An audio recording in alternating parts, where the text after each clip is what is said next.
Hi guys, welcome to our YouTube channel student classes Prayagraj के digital platform पे एक बार फिर से आप सबका बहुत बहुत स्वागत है। आज हम एक फिर से नई सीरीज की शुरुआत कर रहे हैं। हम लोग जियोग्राफी की शुरुआत करने जा रहे हैं। इसके ठीक पहले जीएस में हम लोगों ने भारत के संविधान को कवर किया और प्रैक्टिस मोड में, कॉन्सेप्ट के मोड में ट्रिक और टेस्ट को देते हुए, और फिर उसके ठीक बाद हम लोगों ने हमारे YouTube चैनल के प्लेलिस्ट में आप जाकर के देखेंगे तो वहां पर आप लोगों ने देखा कि मॉडर्न हिस्ट्री के टॉप मोस्ट क्वेश्चंस को हमने कवर किया था, जहां 1885 से 1947 तक के जो टॉप मोस्ट क्वेश्चंस थे, जो बिंदु थे, उन सबको हम लोगों ने डिस्कस किया था। उसी मोड में अब हम लोग एक नए सब्जेक्ट की शुरुआत कर रहे हैं जीएस में। अब हम भूगोल की शुरुआत कर रहे हैं। मित्रों, भूगोल में जो हमारी स्ट्रेटजी होगी, आप जानते हैं हमारे चैनल की पूरी स्ट्रेटजी क्या है: practice, concept, trick and test. सबसे पहले हम क्वेश्चंस को ले आते हैं और उस पर अपने कॉन्सेप्ट को अप्लाई करते हैं, अर्थात जो टॉपिक होते हैं उसको हम एक्सप्लेन करते हैं, और उसके बाद हम लोग अगर कोई जरूरी हुआ तो ट्रिक भी बताते हैं और टेस्ट भी लेते हैं। ठीक, तो इसी मूलभूत सिद्धांत पर काम करते हुए हम इस सब्जेक्ट को भी आगे बढ़ाएंगे। ये जो पूरा भूगोल विषय है, इसको हम लोग 3 हिस्सों में देखेंगे। सबसे पहले खगोलिकी वाला पार्ट देखेंगे, और दूसरा हिस्सा विश्व का भूगोल का पार्ट होगा, और तीसरा हिस्सा भारत का भूगोल। अर्थात इसे हम लोग 3 पार्ट में लेंगे। आज सबसे पहले हम लोग खगोलिकी से इसकी शुरुआत करेंगे। खगोलिकी को भी हम लोग 2 पार्ट में देखेंगे, खगोलिकी पार्ट 1, खगोलिकी पार्ट 2।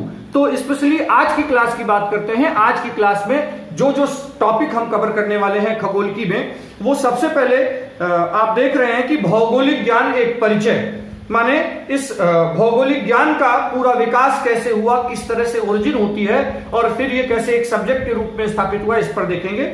उसके बाद देखेंगे भौगोलिक ज्ञान का विकास और इसका नामकरण कैसे हुआ, ब्रह्मांड क्या है, ब्रह्मांड की उत्पत्ति के सिद्धांत कौन है, कौन कौन से हैं, कौन सबसे मान्य सिद्धांत है, ब्रह्मांड का विस्तार हो रहा है, ये थ्योरी, एडविन हब्बल का हब्बल नियतांक हम लोग जानेंगे, साथ ही साथ प्रकाश का डॉपलर प्रभाव हम लोग जानेंगे, जिससे स्टडी हो पाई और आधुनिक ज्ञान हो पाया, तारों का जीवन चक्र पूरा जानेंगे हम लोग, ब्लैक होल सिद्धांत जानेंगे, ग्रह और उपग्रह।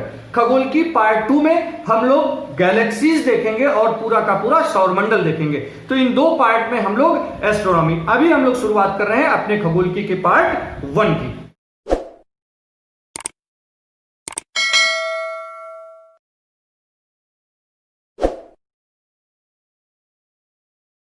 ठीक, तो मित्रों, जो लोग हमारे चैनल को सब्सक्राइब न किए हों वो देख लें। ये इस तरह से कुछ लोगों वाला हमारा चैनल है, जिसको आपको क्या करना है, सब्सक्राइब करना है और बेल आइकन को हमेशा ऑल पर रखना है, जिससे नोटिफिकेशन सबसे पहले आप तक पहुंचे। और साथ ही में दूसरा फीचर्स आपको दिखा रहा है कि हमारे अंदर जब आप सब्सक्राइब करोगे तो वो प्लेलिस्ट में जाओगे तो इस तरह की प्लेलिस्ट, कई प्लेलिस्ट बनी हुई है, जो भी प्रीवियस लेक्चर है वो हमारे प्लेलिस्ट में जाकर के देख सकते हैं। इसके अलावा आप जानते हैं कि हम सभी क्लास पर प्रैक्टिस प्रोवाइड करा रहे हैं और साथ ही साथ क्विजेस दे रहे हैं और YouTube में टेस्ट दे रहे हैं। तो सारे वीडियो के लिंक में आपको एक डिस्क्रिप्शन में एक लिंक मिलेगा हमारी वेबसाइट का, और वेबसाइट में जाएंगे तो सारे वीडियोस का लिंक है। तो प्रयास करिए कि जो भी पढ़िए प्रैक्टिस जरूर करिए, और प्रैक्टिस बिल्कुल निःशुल्क है। ठीक, इस तरह से सारे सब्जेक्ट में, मैथ में, रीजनिंग में, जीएस में, मैप सीरीज, गागर में सागर, सारी सीरीज में इस तरह के प्रावधान हैं। चलिए, आज हम लोग अपनी शुरुआत करते हैं। अपने खगोलिकी के पार्ट 1 की शुरुआत करने चल रहे हैं हम लोग। ठीक, तो पेन कॉपी कलम लेकर के तैयार हो जाइए और प्रयास करिएगा, जिसका आंसर आपको आ रहा होगा कमेंट बॉक्स में आंसर जरूर करिएगा। तो आपके लिए कमेंट बॉक्स हमेशा खुला है और हमारे चैनल पर आपके वैल्यूएबल कमेंट्स के इंतजार हमेशा रहते हैं, इसलिए आप अपने सुझाव, वैल्यूएबल कमेंट्स और जो आंसर आ रहे हो वो जरूर दिया करें। ठीक, तो आज की शुरुआत हम लोग करते हैं। देखिए, आज के सेशन का जो पहला सवाल है, खगोलिकी पार्ट 1 का जो पहला सवाल है, वो आपके स्क्रीन पर दिख रहा होगा। लिखा है कि भूगोल, जियोग्राफी, लैटिन भाषा के जियो प्लस ग्राफिका इन 2 शब्दों से मिलकर बना है, जिसका अर्थ है विकल्प ए जियो बराबर पृथ्वी, ग्राफिका बराबर वर्णन करना, विकल्प बी जियो बराबर विश्व, ग्राफिका बराबर वर्णन करना, विकल्प सी जियो बराबर ब्रह्मांड और ग्राफिका माने वर्णन करना, डी जियो बराबर सौरमंडल और ग्राफिका माने वर्णन करना। तो ये 4 विकल्प हैं, इसमें जो सबसे बेस्ट आंसर है वो आपको देना है। अगर आपको आंसर आ रहा है तो आप बहुत आसानी से इसे आंसर कर सकते हैं, कमेंट बॉक्स खाली नहीं रहना चाहिए। ठीक, आज हम लोग अपने इस सेशन के पहले सवाल की ओर बढ़ते हैं और पहले सवाल को देखते हैं कि इसमें क्या प्रश्न है और प्रश्न का सही उत्तर क्या होगा और उस प्रश्न को हल करने में हमें और कौन सी खासा मदद मिल रही है। तो देखिए, इस विषय को, इस ज्ञान को हम लोग क्या कहते हैं? भूगोल कहते हैं। अगर हिंदी में इसका नाम देखें तो इसका नाम है भूगोल, और अंग्रेजी में इसको हम लोग कहते हैं जियोग्राफी। इसको हम लोग कहते हैं जियोग्राफी। जियोग्राफी में हम लोगों ने देखा, इस सवाल में खुद ही लिखा है कि ये लैटिन भाषा जियोग्राफी जो है, ये प्राचीन रोम की भाषा, लैटिन भाषा के दो शब्द, कौन कौन? जियो और ग्राफिका, इन दो शब्दों से मिलकर बना है, जहां जियो का शाब्दिक अर्थ क्या हो रहा है? पृथ्वी, और ग्राफिका का अर्थ होता है लिखना या वर्णन करना, लिखना या वर्णन करना। ठीक, तो ये जो प्रश्न था उसमें यही बताना था कि जियोग्राफी जो लैटिन भाषा के दो शब्द कौन कौन, जियो और ग्राफिका से मिलकर बना है, इसका शाब्दिक अर्थ क्या होता है। तो 4 विकल्प थे, उसमें विकल्प ए, इस प्रश्न में आप देखोगे तो विकल्प ए में सही लिखा है कि जियोग्राफी में जियो का अर्थ पृथ्वी और ग्राफिका का अर्थ वर्णन करना या लिखना। तो देखिए, भूगोल या जियोग्राफी, इसके अंग्रेजी नाम के आधार पर और इन अर्थों से अगर देखा जाए तो भूगोल के बारे में जो हमको जानकारी मिल पा रही है वो ये मिल पा रही है, इसके नाम से ये पता चल रहा है जैसे कि इस सब्जेक्ट में जनरली हम क्या पढ़ते हैं? पृथ्वी के बारे में पढ़ते हैं, अर्थात वो विषय जिसमें पृथ्वी के बारे में लिखा पढ़ा जाए, उसका वर्णन किया जाए, उसको हम लोग क्या कह रहे हैं? वो क्या है? भूगोल विषय है। तो हिंदी शब्द में देखें तो भूगोल माने पृथ्वी गोल है, अर्थात पृथ्वी के एक स्वरूप का परिचायक है, पूरी पृथ्वी का भी परिचायक नहीं है। तो इसकी एक सीमा है। दरअसल अगर भूगोल विषय की सीमा को जानना हो तो इसके नाम से कभी भी नहीं जानना चाहिए, क्योंकि इसके नाम के आधार पर हम केवल ये देख पा रहे हैं, जैसे ये पता चल रहा है कि केवल इस विषय में पृथ्वी के बारे में ही पढ़ा जाता है, या पृथ्वी के बारे में जिस विषय में लिखा पढ़ा जाए उसे भूगोल कहते हैं। ठीक, तो इस आधार पर तो हम इसकी सीमाएं नहीं पढ़ पाते हैं, क्योंकि अभी हम लोगों ने देखा कि इस विषय को हम कवर करने वाले हैं कैसे? 3 हिस्सों में।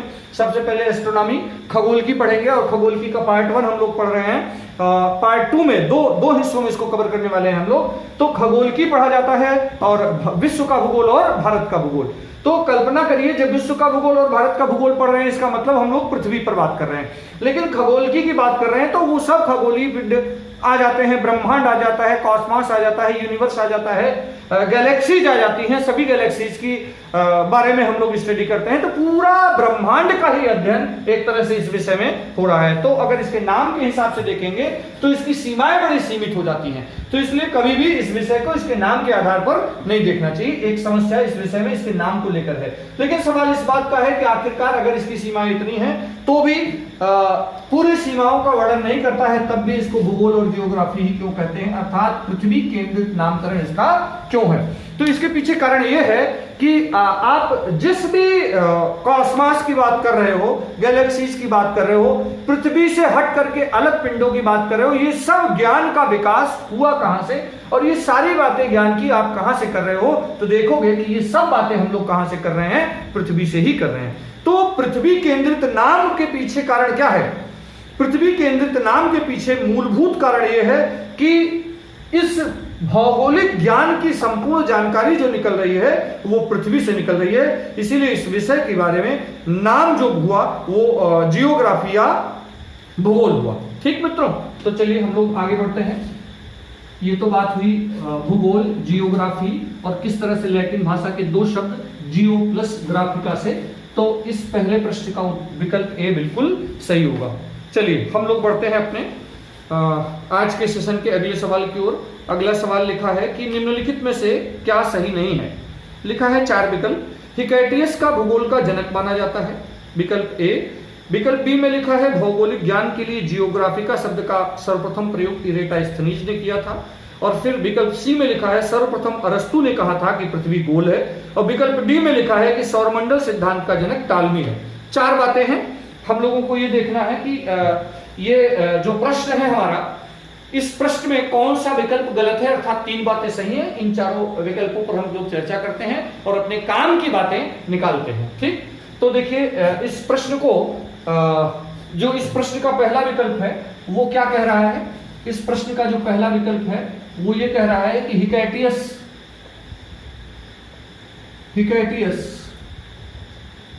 भूगोल का जनक, फादर ऑफ जियोग्राफी, भूगोल का जनक माना जाता है, भूगोल का जनक। तो मित्रों एक बात याद रहे, विकल्प ए बिल्कुल सही है। ग्रीक विद्वान हिकैटियस को फादर ऑफ जियोग्राफी माना जाता है। तो ये तो फैक्ट है, आपको रटे रखना है, याद रखना है। ठीक, दूसरा विकल्प जो कह रहा है कि इस विषय के लिए जियोग्राफी का शब्द, जियोग्राफी आजकल हम लोग इसका नाम करते हैं जियोग्राफी का शब्द ग्रीक विद्वान इरेटास्थनीज ने दिया था। तो बिल्कुल सही बात है। जिस जियोग्राफी की बात हम लोग कर रहे हैं आजकल, माने इस विषय का नाम जियोग्राफी है, वो शब्द सबसे पहले आया था जियोग्राफी का, और ये जियोग्राफी का शब्द सबसे पहले इरेटास्थनीज ने दिया था। तो भूगोल के लिए जियोग्राफी का शब्द सबसे पहले शब्द किसने प्रयोग किया था? तो याद रहे इरेटास्थनीज ने। इसे आप नोट भी करते चलेंगे कि हिकैटियस को भूगोल का जनक कहा जाता है, फादर ऑफ जियोग्राफी कहा जाता है, और भौगोलिक ज्ञान के लिए, भूगोल विषय के लिए जियोग्राफी का शब्द का सर्वप्रथम प्रयोग इरेटास्थनीज ने किया था। ठीक, तीसरी बात है कि सर्वप्रथम अरस्तु ने कहा था कि पृथ्वी गोल है। तीसरा, तो ये विकल्प भी बिल्कुल सही है। हमको बताना है क्या गलत है। लिखा है कि अरस्तु ने क्या कहा कि पृथ्वी गोल है। सबसे पहले यह बात कि पृथ्वी गोल है किसने कहा? अरस्तु ने। यह बात भी बिल्कुल सही है। यहाँ एक डाउट होता है भारतीय विद्वान आर्यभट्ट को लेकर, तो याद रहे मित्रों, यहाँ दूसरा फैक्ट आप याद रखेंगे कि भारत के विद्वान आर्यभट्ट ने क्या कहा था? ऐसा ही कथन उनका है, लेकिन उन्होंने क्या कहा है कि पृथ्वी गोल है और वह अपनी धुरी पर चक्कर काट रही है। तो ये बात कि पृथ्वी अपनी धुरी पर चक्कर काट रही है, पहली बार कौन बता रहा है? आर्यभट्ट। लेकिन पृथ्वी गोल है, यह बात सबसे पहले किसने बताया था? अरस्तु ने ही बताया था। ठीक, चौथा विकल्प है कि सौरमंडल सिद्धांत का जनक टालमी है। यहां लिखा है कि सौरमंडल सिद्धांत का जनक टालमी है। सौरमंडल माने सौरमंडल की सही जानकारी किसने दिया? सौरमंडल सिद्धांत का जनक टालमी, खगोलविद। तो ये बात बिल्कुल गलत है मित्रों। इसलिए गलत है कि टालमी ने सौरमंडल के बारे में जानकारी तो दिया था, लेकिन टालमी इसलिए जाना जाता है कि इसने गलत जानकारी दी थी। तो याद रहे, सवाल पूछता है कि सौरमंडल की गलत व्याख्या किसने किया था? टालमी ने किया था, या सौरमंडल की पृथ्वी केंद्रित व्याख्या, सौरमंडल की पृथ्वी केंद्रित व्याख्या किसने प्रस्तुत किया था? तो आपका उत्तर क्या होगा? टालमी ने। टालमी ने बताया था कि सौरमंडल का केंद्र, ब्रह्मांड का केंद्र पृथ्वी है और सभी ग्रह उसके इर्द गिर्द चक्कर काट रहे हैं। तो सवाल इस बात का है कि सौरमंडल सिद्धांत का जनक कौन है? तो याद रहे मित्रों, सौरमंडल सिद्धांत की सही जानकारी या सूर्य केंद्रित व्याख्या या सौरमंडल सिद्धांत का जनक कॉपरनिकस है। तो याद रहे, कॉपरनिकस सौरमंडल सिद्धांत का जनक है। इसने सौरमंडल की व्याख्या सूर्य केंद्रित की, जो सही जानकारी थी, और इसने बताया कि सूर्य सौरमंडल का केंद्र है, सूर्य सौरमंडल का केंद्र है और पृथ्वी सहित बाकी सभी ग्रह उसके इर्द गिर्द चक्कर काट रहे हैं। ठीक, तो ये जानकारी हमारी थी अब तक की। चलिए हम लोग इसे हटाते हैं और इसके फैक्ट्स हम नोट करते चलेंगे, क्योंकि आप जानते हैं कि हम अपने हर क्लास लेक्चर के बेस पर अपने वेबसाइट पर एक प्रैक्टिस सेट दे रहे हैं। तो उस प्रैक्टिस सेट को हल तभी आप बेहतर कर पाओगे जब बेहतर तरीके से नोट्स आपका तैयार होगा और इस लेक्चर को बेहतर सुनोगे। तो वहां पर हर सब्जेक्ट में topic wise math, reasoning, GS, उसके अलावा और भी क्विजेज चल रही हैं, जैसे कुछ क्विजेज चल रही हैं, जैसे वहां आप देख सकते हो कि मूल विधि और संविधान, यूपीएसआई के लिए स्पेशली मूल विधि और संविधान पर क्विज चल रही है। मेरा टारगेट है कि जब वैकेंसी आएगी यूपीएसआई की और एग्जाम होंगे तब तक हम इतने क्विजेज ले चुके होंगे कि उतना ही बहुत ही पर्याप्त होगा। इसके अलावा हम लोग अपने क्विजेज में एक क्विज और शामिल किए हैं, RRB special general science quiz लेकर के चल रहे हैं। ठीक, तो स्पेशली आप जो है इस क्विज की तैयारी बेहतर ढंग से करिए, जिससे प्रैक्टिस आप बेहतर कर भी। चलिए हम लोग बढ़ते हैं अपने अगले सवाल की ओर। आज के सेशन का अगला सवाल आपकी स्क्रीन पर दिख रहा होगा, जिसमें साफ साफ लिखा है कि निम्नलिखित में से क्या सुमेलित नहीं है। फिर से आपको बताना है। 4 विकल्प हैं, 5 विकल्प हैं, इसमें 6 विकल्प हैं। ठीक, सही बात है। लिखिए जेस पीरियोडस, उसके सामने लिखा है हिकैटियस, एक पुस्तक का नाम है, उसके सामने हिकैटियस। किताबुल हिंद, उसके सामने लिखा है अलबरूनी। मानचित्र कला का जनक, उसके सामने टालमी।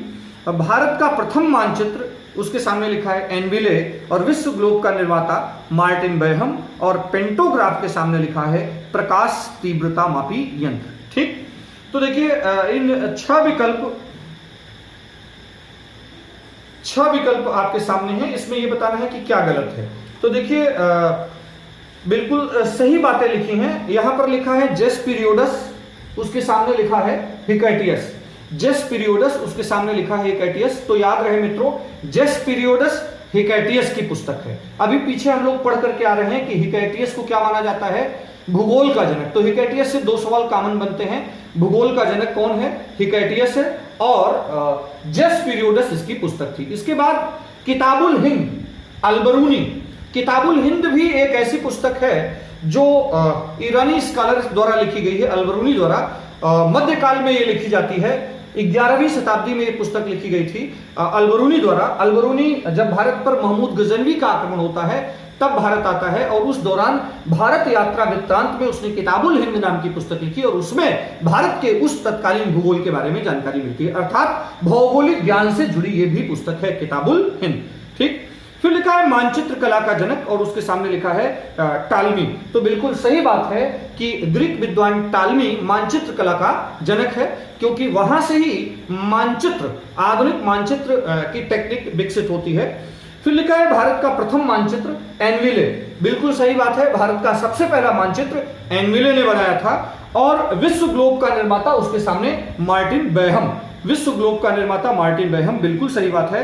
पेंटोग्राफ, पेंटोग्राफ के सामने लिखा है प्रकाश तीव्रता मापी यंत्र। पेंटोग्राफ, देखिए पेंटोग्राफ के सामने लिखा है प्रकाश तीव्रता का मापी यंत्र, जो बात बिल्कुल गलत है। प्रकाश तीव्रता मापी यंत्र, जो बात बिल्कुल गलत है। क्यों गलत है? क्योंकि पेंटोग्राफ प्रकाश तीव्रता मापी यंत्र नहीं है, बल्कि पेंटोग्राफ से हम लोग, ये एक यंत्र है। पेंटोग्राफ क्या है? एक यंत्र है, और इस पेंटोग्राफ यंत्र से हम मानचित्र, ये मानचित्र संबंधी यंत्र है, तो मानचित्र से जुड़ी जो बातें होती हैं, माने मानचित्र में मापक के तौर पर इसका इस्तेमाल होता है, और इस यंत्र से मानचित्र को छोटा और बड़ा करते हैं हम लोग। ठीक, तो याद रहे मित्रों, मानचित्र का छोटा और बड़ा करने वाला जो यंत्र है वो है पेंटोग्राफ। तो देखिए आपके स्क्रीन पर दिख रहा होगा, हम एक बार चाहते हैं कि आप देख लें। एक तो आप देख सकते हैं कि एक ग्लोब है। ये ग्लोब जो है हमारा अध्ययन में सुविधा करता है, हमारे अध्ययन में ये सुविधा करता है। पृथ्वी के बारे में बेहतर ढंग से हम अपनी समझ बना पाए, इसमें ये काम करता है। तो ये ग्लोब आपके सामने है, जिससे आप थोड़ा सा परिचित हो जाएं। इसके अलावा देखिए विश्व का मानचित्र आपके स्क्रीन पर दिख रहा होगा, तो थोड़ा सा आप अभी इससे परिचित रहिए। ये विश्व का मानचित्र है। और इसके अलावा बेसिक मैप हमारे YouTube चैनल में जाकर के आप देख सकते हैं, प्लेलिस्ट में, वहां पर बेसिक मैप की जानकारी दी गई है। लेकिन यहाँ एक थोड़ा सा जानकारी, भारत का मानचित्र है, पहला मानचित्र तो नहीं है, लेकिन ये है कि ये भारत का मानचित्र है। चूंकि अब हम लोग भूगोल में घुस रहे हैं, तो इसके बारे में जानकारी हमको रखना होगा। ठीक है, तो आप जानते हैं कि ये जो भूगोल है एक धरातलीय विज्ञान है। भूगोल की खास बात क्या है? ये भूगोल जो है एक धरातलीय विज्ञान है।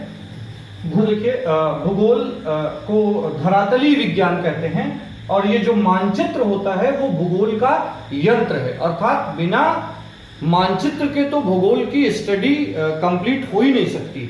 और ये जो मानचित्र है इसको भूपत्रक भी कहते हैं। तो कई बार पूछ लिया जाता है भाई भूपत्रक क्या है, तो याद रहे भूपत्रक, मानचित्र को क्या कहा जाता है, भूपत्रक भी कहा जाता है, और टोपोग्राफी भी इसको कहते हैं। मानचित्र को क्या कहा जाता है, टोपोग्राफी। तो इसे आप नोट भी करते चलेंगे कि भूगोल धरातलीय विज्ञान कहा जाता है।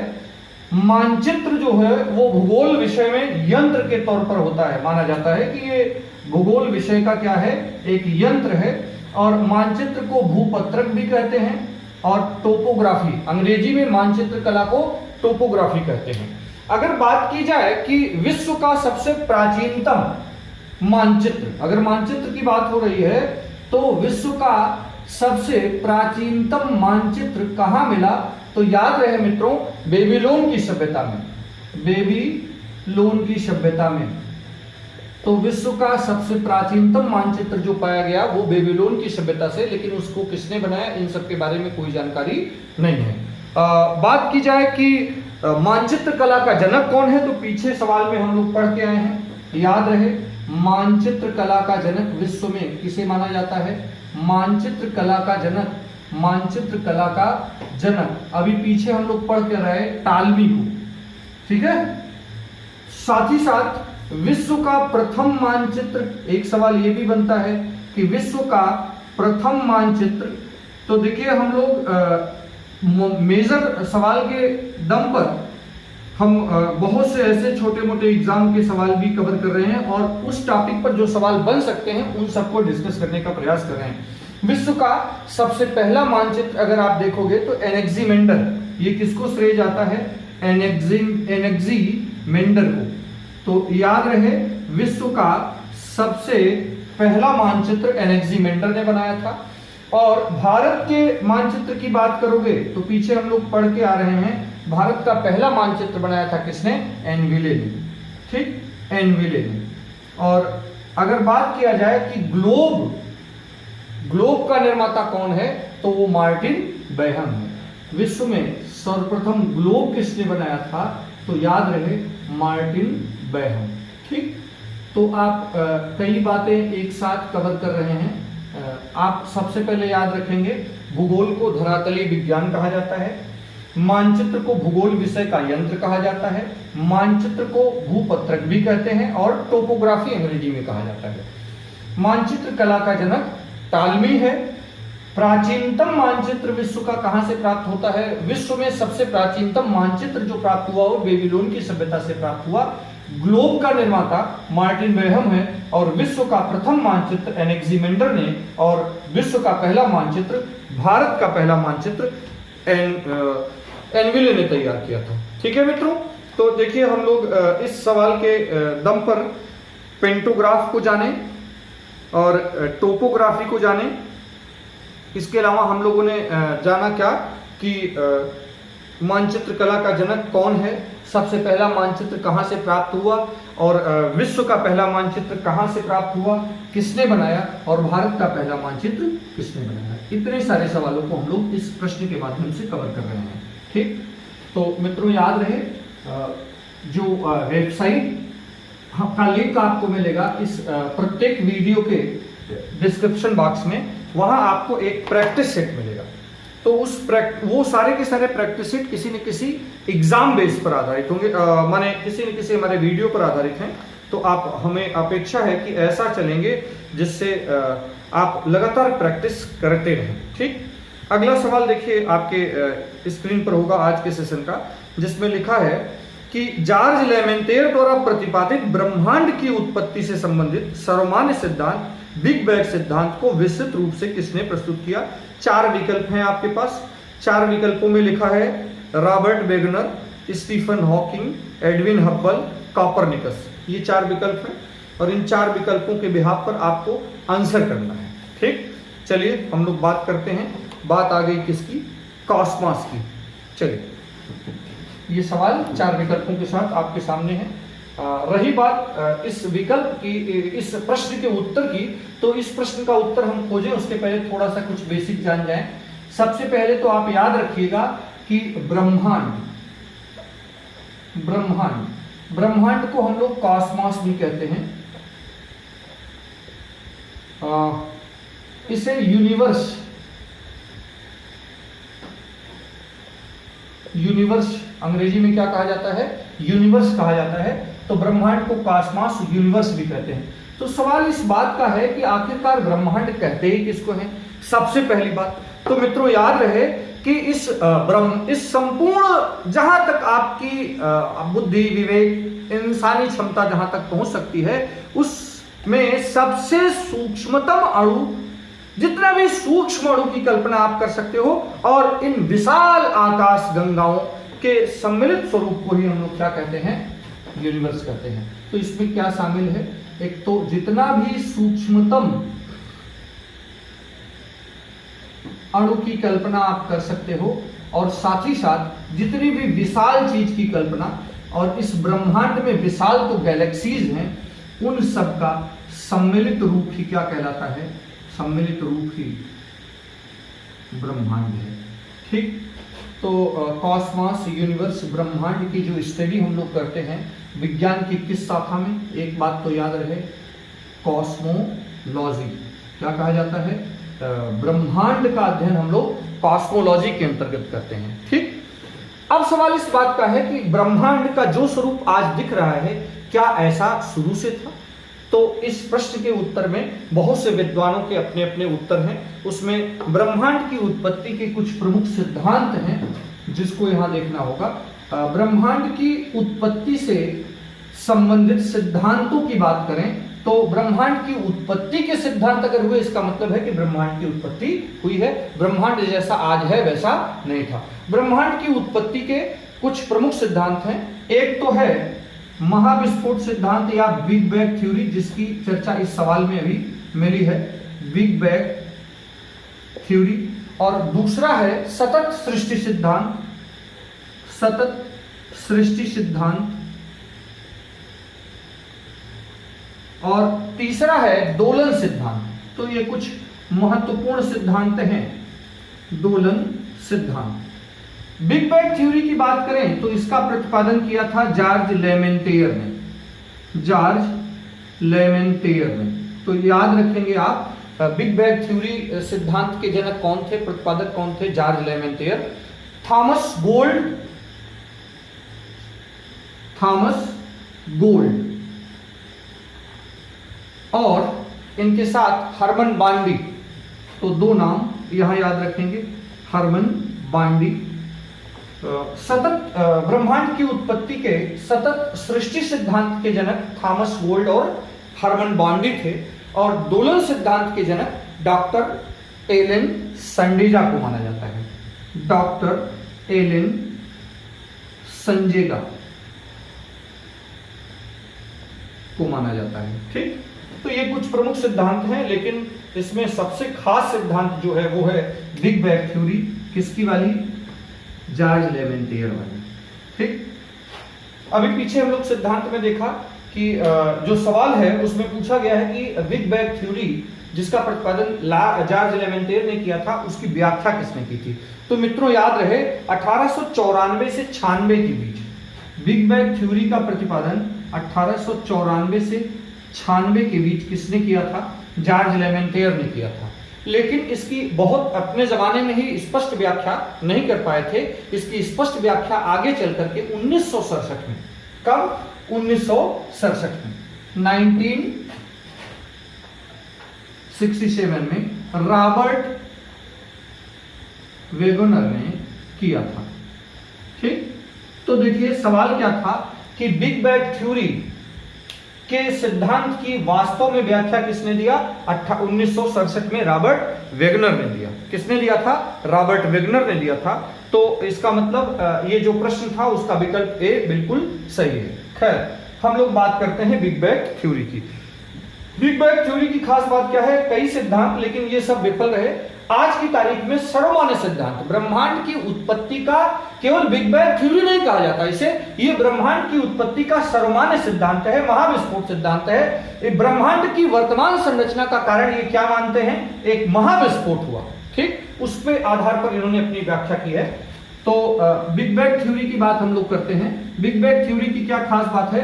अगर आपसे पूछा जाए ब्रह्मांड की उत्पत्ति का आज की तारीख में सर्वमान्य सिद्धांत कौन सा है, तो आपका उत्तर होगा बिग बैंग थ्योरी, जॉर्ज लेमेंटेयर। तो जॉर्ज लेमेंटेयर की बिग बैंग थ्योरी क्या कहती है?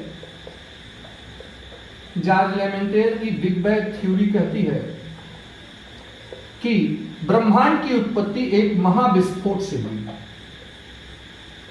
महाविस्फोट के कारण हुई। इनका मानना है कि आज से लगभग 15 अरब वर्ष पूर्व। तो उत्पत्ति कब हो रही है? 15 अरब वर्ष पूर्व। आज जैसा ब्रह्मांड है ऐसा कुछ नहीं था।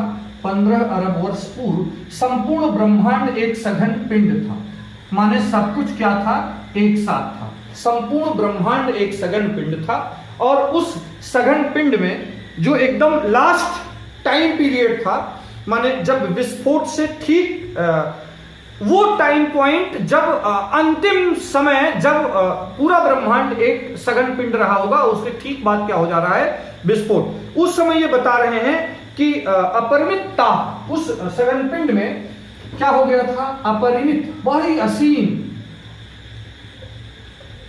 घनत्व और ताप के कारण क्या होता है? विस्फोट हो जाता है। ठीक, और उस विस्फोट से जो ऊर्जा उत्पन्न हुई, जो गति मिली, उसी का कारण है वर्तमान ब्रह्मांड। वर्तमान ब्रह्मांड अर्थात वर्तमान ब्रह्मांड में जो गति बनी हुई है, वर्तमान ब्रह्मांड का जो विस्तार हुआ, सब चीजें वर्तमान स्वरूप में आ पाई, उसके पीछे मूलभूत कारण कह रहे हैं क्या? कि ये सब कुछ एक सघन पिंड था। अपरिमित घनत्व और ताप के कारण यहाँ एक विस्फोट होता है, और विस्फोट कब होता है? आज से 15 अरब साल पहले। अर्थात बिग बैंग थ्योरी, जॉर्ज लेमेंटेयर की बिग बैंग थ्योरी क्या बताती है कि ब्रह्मांड की उत्पत्ति आज से 15 अरब साल पहले हुई थी, और क्यों हुई थी? एक महाविस्फोट के कारण हुई थी। ठीक, इस सिद्धांत को और ज्यादा सफलता इसलिए भी मिली क्योंकि आगे चल करके एडविन हब्बल, एक महोदय आए, एडविन हब्बल महोदय ने, एडविन हब्बल महोदय ने अपनी जो ब्रह्मांडीय उत्पत्ति के संदर्भ में अपना जो ज्ञान दिया वो कलर डॉपलर प्रभाव पर। तो याद रहे, प्रकाश के कलर डॉपलर माने जो स्पेक्ट्रम चेंज होते हैं नजदीक आने पर और दूर जाने पर, कलर डॉपलर प्रभाव पर। तो एक सवाल ये भी पूछता है कि एडविन हब्बल की स्टडी किस बेस पर है? तो याद रहे, कलर डॉपलर प्रभाव पर उन्होंने यह सिद्धांत दिया। एडविन हब्बल का मानना है कि ब्रह्मांड का विस्तार हो रहा है। एडविन हब्बल ने बताया कि ब्रह्मांड का विस्तार हो रहा है, ब्रह्मांड का विस्तार हो रहा है। इस ब्रह्मांड में सभी चीजें एक दूसरे से दूर जा रही हैं, और इसको उन्होंने किस तरह से बताया कि देखिए ये जो फीचर दिख रहा है इस तरह से। जॉर्ज लेमेंटेयर बता रहे हैं कि ये जो अंतिम समय बिंदु है, वो समय बिंदु जब विस्फोट हुआ, उसको उसने एक पर्टिकुलर नाम दिया है। उसने नाम दिया है टाइम ऑफ सिंगुलरिटी। क्या नाम दिया है? Time of singularity. और फिर एक फूलते हुए गुब्बारे से इसकी परिकल्पना की। ये भी कह रहे हैं ब्रह्मांड का विस्तार हुआ, विस्तार हो रहा है, अर्थात ब्रह्मांड में सभी चीजें एक दूसरे से दूर जा रही हैं। तो ब्रह्मांड में सभी चीजें एक दूसरे से दूर जा रही हैं। एडविन हब्बल, जिसको कलर डॉपलर प्रभाव से बाकायदा इन्होंने सिद्ध करके दिखाया, और बाकायदा हब्बल नियतांक भी दिया। हब्बल नियतांक, तो हब्बल नियतांक किसने दिया? एडविन हब्बल ने। प्रकाश के कलर डॉपलर प्रभाव पर स्टडी किसने की? एडविन हब्बल ने। ब्रह्मांड का विस्तार हो रहा है, विश्व प्रसरणशील है, ब्रह्मांड में सभी चीजें एक दूसरे से दूर जा रही हैं, इस बात की जानकारी देने वाला विद्वान एडविन हब्बल है। इसने हब्बल नियतांक दिया, अर्थात ब्रह्मांड में एक दूसरे से दूर होने की गति के बारे में भी चर्चा की, और इन्होंने साफ साफ बताया क्या कि इन्होंने स्पष्ट किया और बताया कि इस ब्रह्मांड में सभी चीजें, मान इस ब्रह्मांड में जो चीजें आपस में जितना दूर है, उनकी दूर होने की गति उतना तेज है। इसी को क्या कहते हैं? हब्बल नियतांक। ब्रह्मांड में जो चीजें आपस में जितनी दूर है, उनकी दूर होने की गति भी उतनी तेज है। तो हब्बल नियतांक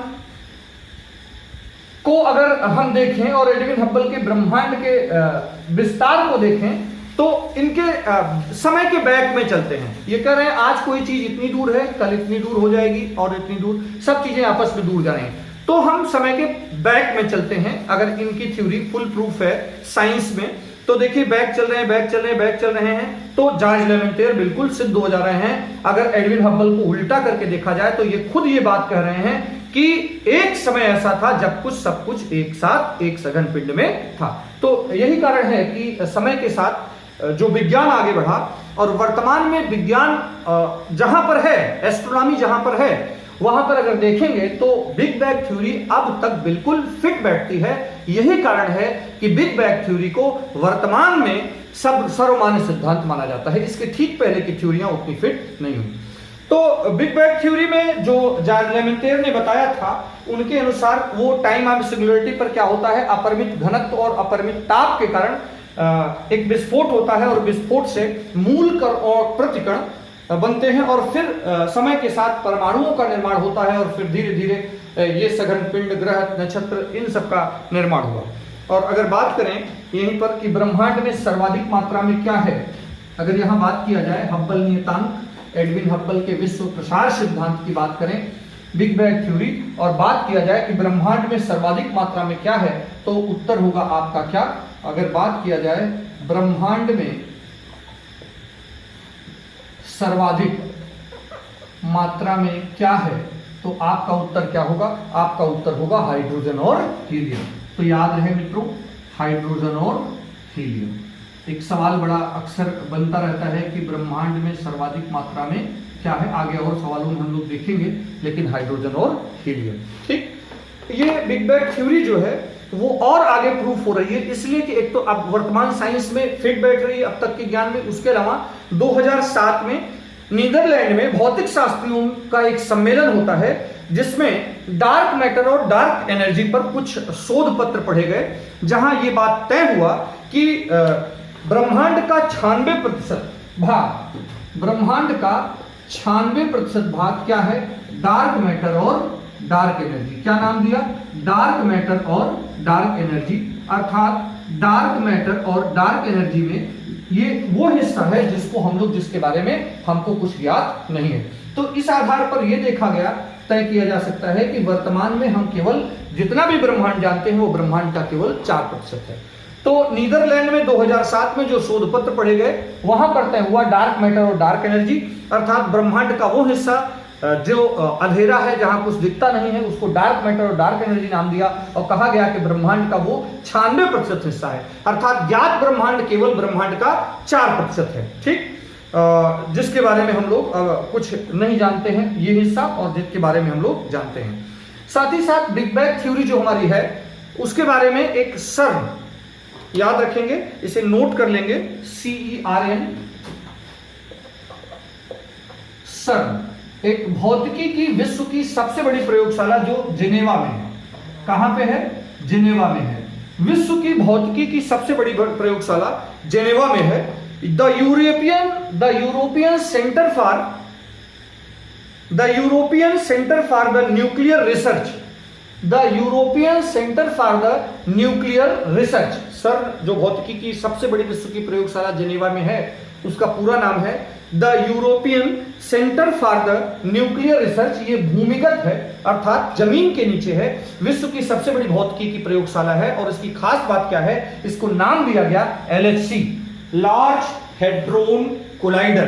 तो इस महामशीन, इसे क्या कहते हैं, महामशीन, LHC की संज्ञा दी जाती है, लार्ज हेड्रोन कोलाइडर, LHC की संज्ञा दी जाती है। और खास बात है कि इस महाप्रयोग द्वारा ब्रह्मांड की उत्पत्ति के रहस्यों से पर्दा उठाने का प्रयास लगातार किया जा रहा है, जो विश्व की सबसे बड़ी प्रयोगशाला है। और यहां हम क्या चाहते हैं, इस CERN जो यूरोपियन प्रयोगशाला है उसमें हम चाहते हैं कि ब्रह्मांड की उत्पत्ति को हम प्रयोगशाला में प्रयोग करके देखें कि वो महाविस्फोट के समय जो एनर्जी उत्पन्न हुई, जो इतनी असीम ऊर्जा जिसने इस ब्रह्मांड की संरचना कर दी, तो उस असीम ऊर्जा को तलाशने का प्रयास कर रहे हैं और उसको हम प्रयोग द्वारा प्रयोगशाला में देखने का प्रयास कर रहे हैं। ठीक, इसके अलावा हमारी बिग बैंग थ्योरी और प्रूफ हो जाती है स्टीफन हॉकिंग का नाम आप लोग सुने होंगे। स्टीफन हॉकिंग, जिनकी मृत्यु 2018 में मार्च के महीने में हो गई। विशेष प्रकार के एक न्यूरॉन बीमारी से ग्रसित थे, जिसमें ये न तो बोल पाते थे, न तो अपनी युवावस्था से ही न चल पाते थे। फिर भी खास बात ये रही कि इनसे सीखने को भी बड़ी प्रेरणा मिलती है हम लोगों को कि इनका जीवन ऐसा था, जब डॉक्टर इनको मना कर दिए थे, कुछ ही दिनों की लाइफ बताए थे, तब भी ये क्या बने, विश्व के अपनी लाइफ जिया और विश्व के वर्तमान सदी के सबसे बड़े भौतिकी के एस्ट्रोफिजिक्स के महान साइंटिस्टों में से इन्हें 21वीं सदी का या वर्तमान सदी का, ऐसा भी सवाल पूछा जाता है, 21वीं सदी का आइंस्टीन कहते हैं। ठीक, तो सवाल याद रहे, 21वीं सदी का आइंस्टीन स्टीफन हॉकिंग को कहते हैं। इन्होंने एक पुस्तक लिखी, the brief history of time. इन्होंने अपनी जो पुस्तक लिखी है उसका नाम है ए ब्रीफ, इसे आप नोट कर लेंगे, ब्रीफ। कई बार ये पुस्तक ही सीधे पूछी जाती, ब्रीफ हिस्ट्री ऑफ टाइम। ठीक है, तो ब्रीफ हिस्ट्री ऑफ टाइम इसलिए जरूरी हो जाती है कि इनकी ये पुस्तक जब आई थी तो बड़ा तहलका मचाया था, क्योंकि इस पर इन्होंने ब्रह्मांड की उत्पत्ति के रहस्यों पर कुछ चर्चा की थी और ब्लैक होल पर चर्चा की थी। A brief history of time 21वीं सदी के आइंस्टीन कहे जाने वाले स्टीफन हॉकिंग, जो वर्तमान सदी के सबसे बड़े महान एस्ट्रोफिजिक्स के वैज्ञानिक रहे, खगोल भौतिकी के महान ज्ञाता, उन्होंने अपनी पुस्तक में बिग बैंग थ्योरी, ब्रह्मांड की उत्पत्ति के चार्ल्स लेमेंटियर के बिग बैंग थ्योरी को ही सपोर्ट किया। हम लोग अभी इस प्रश्न में निम्नलिखित बिंदुओं पर चर्चा की है, अर्थात इस प्रश्न को हल करने में देखिए हम लोग जान पाए कि कॉस्मोलॉजी माने विज्ञान की वह शाखा जिसमें खगोलिकी का अध्ययन किया जाता है। इसके अलावा हम लोगों ने जाना कि ब्रह्मांड क्या है, किसको ब्रह्मांड कहते हैं, और उसकी उत्पत्ति के सिद्धांत, कई सिद्धांतों पर बात किया, सर्वमान्य सिद्धांत पर बात किया, बिग बैंग थ्योरी, चार्ल्स लेमेंटियर, उसकी व्याख्या किसने किया, इस पर बात हुई। विश्व प्रसरणशील है, ब्रह्मांड में सब चीजें एक दूसरे से दूर जा रही हैं, यह थ्योरी दिया एडविन हब्बल ने, और हब्बल नियतांक क्या है उसको जाना हम लोगों ने। प्रकाश का कलर डॉपलर प्रभाव पर चर्चा हुई कि प्रकाश के कलर डॉपलर प्रभाव, स्पेक्ट्रम जो चेंज होते हैं उसके आधार पर ही आपस में दूर हो रहे हैं कि नजदीक हो रहे हैं, ये हम लोग तय कर पा रहे हैं। चार्ल्स लेमेंटियर और रॉबर्ट वेगनर पर बात हुई, क्योंकि चार्ल्स लेमेंटियर ने थ्योरी दिया था और रॉबर्ट वेगनर ने उसकी फाइनली व्याख्या प्रस्तुत की थी। डार्क मैटर और डार्क एनर्जी पर चर्चा किया, क्योंकि हम लोग जानते हैं कि साइंटिस्टों का आपस में जो एक शोध पत्र तय हुआ, उसमें यह हुआ कि डार्क मैटर और डार्क एनर्जी ब्रह्मांड के उस हिस्से को कहा गया जिस हिस्से को हम लोग जान नहीं पाते हैं, और उसकी मात्रा बताई गई 96%। इसके अलावा एक महाप्रयोगशाला पर बात हुई, जेनेवा में जो सर्न है, विश्व की भौतिकी की सबसे बड़ी प्रयोगशाला पर बात हुई। एलएचसी पर भी बात हुई, लार्ज हेड्रोन कोलाइडर महामशीन पर बात हुई, किस तरह से वहां पर। इसके अलावा हम लोगों ने स्टीफन हॉकिंग को जाना, उनकी पुस्तक को जाना, a brief history of time, किस प्रकार से उन्होंने अपनी इस पुस्तक में ब्रह्मांड की उत्पत्ति के बिग बैंग थ्योरी को क्या किया था, एडॉप्ट किया था, माना था, स्वीकार किया था, मान्यता दी थी। ठीक, कलर डॉपलर प्रभाव क्या होता है, ये प्रकाश के स्पेक्ट्रम चेंज होते हैं, माने प्रकाश स्रोत, बल्कि इसे आप लिख लेंगे तो बेहतर होगा, प्रकाश स्रोत तथा प्रेक्षक की सापेक्ष गति के कारण, प्रकाश स्रोत तथा प्रेक्षक की सापेक्ष गति के कारण प्रकाश की आवृत्ति में, माने उसके तरंग दैर्घ्य में, प्रकाश की आवृत्ति में, तरंग दैर्घ्य में प्रेक्षित आभासी परिवर्तन को प्रकाश का डॉपलर प्रभाव कहते हैं। ठीक, तो मित्रों इसे आप याद रखोगे कि प्रकाश के स्रोत और प्रेक्षक की जो सापेक्ष गति है उसके कारण प्रकाश की आवृत्ति में, माने उसके तरंग दैर्घ्य में जो प्रेक्षित आभासी परिवर्तन हो रहा है, उससे हम उसी ही प्रकाश का डॉपलर प्रभाव कहते हैं। इस स्पेक्ट्रम के कलर चेंज होने के आधार पर ही हम लोग क्या जान पाते हैं कि कोई वस्तु हमसे नजदीक आ रही है या कोई वस्तु दूर जा रही है। तो इस प्रकार से एडविन हब्बल ने क्या बताया कि ब्रह्मांड में सभी चीजें एक दूसरे से दूर जा रही हैं, अर्थात विश्व प्रसरणशील है, ब्रह्मांड का विस्तार हो रहा है और सभी चीजें एक दूसरे से दूर जा रही हैं। ठीक, चलिए हम लोग बढ़ते हैं अपने अगले सवाल की ओर। जो अगला प्रश्न है वो आपके स्क्रीन पर दिख रहा होगा, और उस प्रश्न में लिखा है, ब्रह्मांड में सुव्यवस्था के पीछे मूल कारण क्या है। 4 बातें हैं, केवल गुरुत्वाकर्षण बल, केवल विद्युत चुंबकीय बल, केवल प्रबल या दृढ़ बल, केवल दुर्बल या क्षीण बल, उपरोक्त सभी बलों के सामूहिक प्रतिफल के कारण। तो हम लोग जानते हैं कि जैसे ही ब्रह्मांड में देखते हैं तो क्या देखते हैं, एक सुव्यवस्था कायम है। तो बड़ा प्रश्न उठता है, कौतूहल होता है हर इंसान के मन में कि आखिरकार ये किस अल्लाह गॉड वाहेगुरु ईश्वर किसकी कृपा है जिसकी वजह से ये ब्रह्मांड में सब कुछ सुव्यवस्था। दरअसल ये ब्रह्मांड जो है, ब्रह्मांड को हम लोग कॉस्मॉस कहते हैं। और सही बात यह है कि कॉस्मॉस का शाब्दिक अर्थ क्या होता है, शाब्दिक अर्थ होता है सुव्यवस्था। अर्थात चाहे सुव्यवस्था कहे, चाहे कॉस्मॉस कहे, चाहे ब्रह्मांड, दरअसल इस ब्रह्मांड में एक भी कण स्वतंत्र नहीं है। हर प्रत्येक कण किसी न किसी योजना का सदस्य है। जैसे अगर हम लोग देखें तो हमारी जो पृथ्वी है वो सौरमंडल का पार्ट है। सौरमंडल आकाशगंगा नामक मंदाकिनी में स्थित है और सुपर क्लस्टर ऑफ गैलेक्सीज हैं और सभी गैलेक्सीज का सामूहिक नाम क्या है, ब्रह्मांड है। तो देखिए कोई ऐसी चीज नहीं है जो ब्रह्मांड से बाहर हो और प्रत्येक चीज योजना का मेंबर है। अब सवाल इस बात का है कि यहां सब चीजें अपने आप कैसे व्यवस्थित हैं। पृथ्वी का एक निश्चित दिशा में चक्कर लगाना, सबका अपना निश्चित परिपथ होना, नहीं तो सब चीजें क्या हो, एक दूसरे से टकराकर सब नष्ट हो जाए। दरअसल उसके पीछे मूलभूत कारण देखिए, इस सवाल में 4 बलों के नाम आए हैं, ठीक, 4 फोर्सेस के नाम आए हैं। गुरुत्वाकर्षण बल, विद्युत चुंबकीय बल, प्रबल या दृढ़ बल और दुर्बल बल, क्षीण बल, कमजोर बल। तो देखिए ये इस सवाल में विकल्प ई में लिखा है सामूहिक बलों का प्रतिफल है, तो बिल्कुल सही बात है। ब्रह्मांड के प्रत्येक कण में गुरुत्वाकर्षण बल, विद्युत चुंबकीय बल, प्रबल दृढ़ बल, दुर्बल बल, ये सभी बल काम कर रहे हैं। उसका एक संयुक्त प्रतिफल ये हो रहा है कि ब्रह्मांड में सब चीजें सुव्यवस्थित हैं। गुरुत्वाकर्षण बल देखिए, देख को तो लगता है कि जैसे ये इसके बारे में जहां तक चर्चा हुई है जानते हैं हम लोग कि लगता है कि जैसे सबसे मजबूत बल होगा, लेकिन मित्रों याद रहे ये गुरुत्वाकर्षण बल इस प्रकृति का सबसे कमजोर बल है।